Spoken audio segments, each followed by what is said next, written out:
Hello बंधुरा आमार एक नतून भिडियोते स्वागतम। आजके रेसिपि इलिश माछ भापा। तो चलुन देखिए दी रेसिपि बनाते की लागे और आमार रान्नाटी यदि आपनादेर भालो लागे तो प्लिज लाइक कमेंट शेयर और सबस्क्राइब अवश्य करबेन, करते भूलबेन ना। चलुन एबार रान्नाटा शुरू करी। এই যে এখানে ইলিশ মাছ নিয়েছি 4টে, কাঁচা লঙ্কা নিয়েছি চেরা 4টে, আর এখানে জিরে আর লঙ্কা বাটা আছে, লঙ্কা 5টা আছে, আর এটা সাদা সরষে বাটা। তো মাখিয়ে নেব। স্বাদ মতো লবণ দিলাম, হাফ চামচ,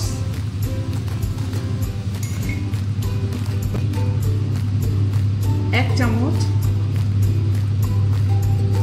1.5 চামচ মতো দিলাম। টক দই দিলাম 1 চামচ। এবারে জিরে আর লঙ্কা বাটাটা দিয়ে দিলাম, আর এই সাদা সরষে বাটাটা দিলাম। এবারে একটু তেল দেব, সাদা সরষের তেল।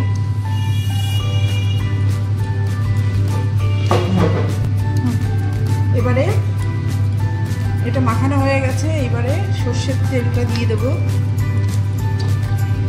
সরষের তেলটা দিয়ে এটা মাখিয়ে রাখবো 10 মিনিট। ইলিশ মাছের ভাপা।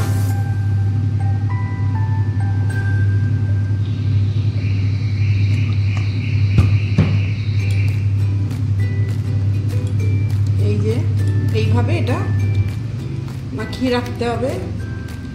10 মিনিট মাখিয়ে রাখবো, তারপরে রান্নাটা করব। এই যে এটা আমার মাখানো হয়ে গেছে।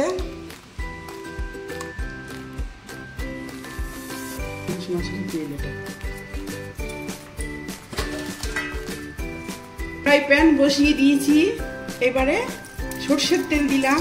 এই ইলিশ মাছ রান্না করতে সরষের তেলই ভালো হয়।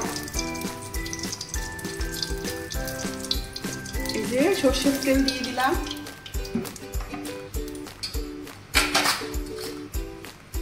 এবারে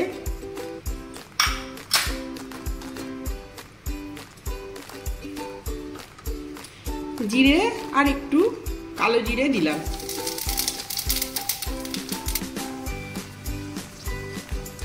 এই যে এটা ফোড়নটা পুড়ে গেছে। এবারে মাছটা দিয়ে দেব।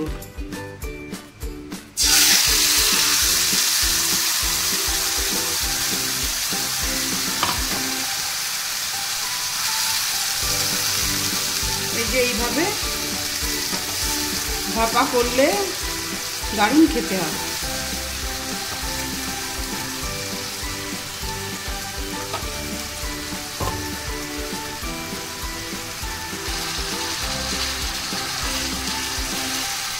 মশলা দিয়ে এটা কষানো হয়ে গেছে।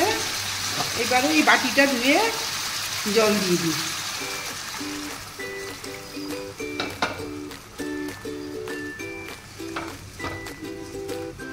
এবারে এটা 10 মিনিট লাগবে ফুটতে।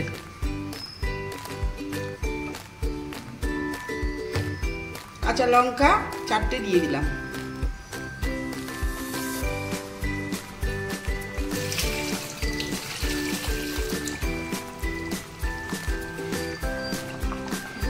বন্ধুরা এবার আমি ইলিশ মাছটা ঢেকে দিলাম।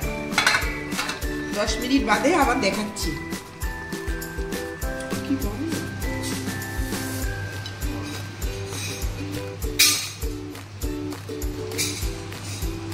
ইলিশ মাছ আমার রেডি।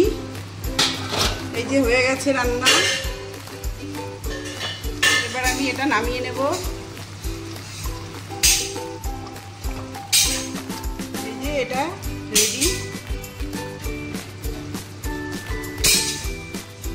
এবার একটু তেল দেব। একটু নামানোর সময় একটু সরষের তেল দিলে খেতে ভালো হয়।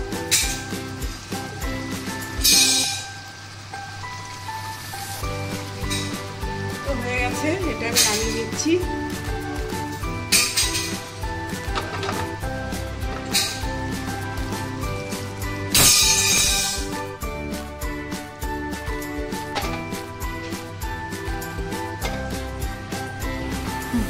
এই যে ইলিশ মাছ ভাপা আমার রেডি।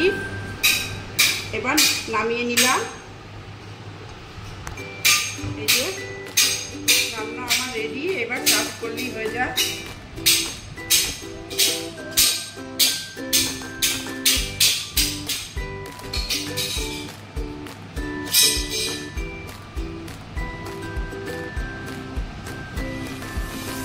এই যে হয়ে গেছে রান্না।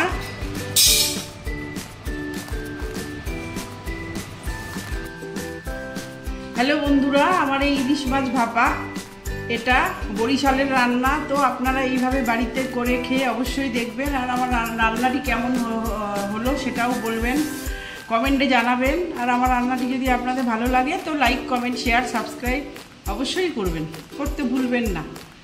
রাধে রাধে, ধন্যবাদ।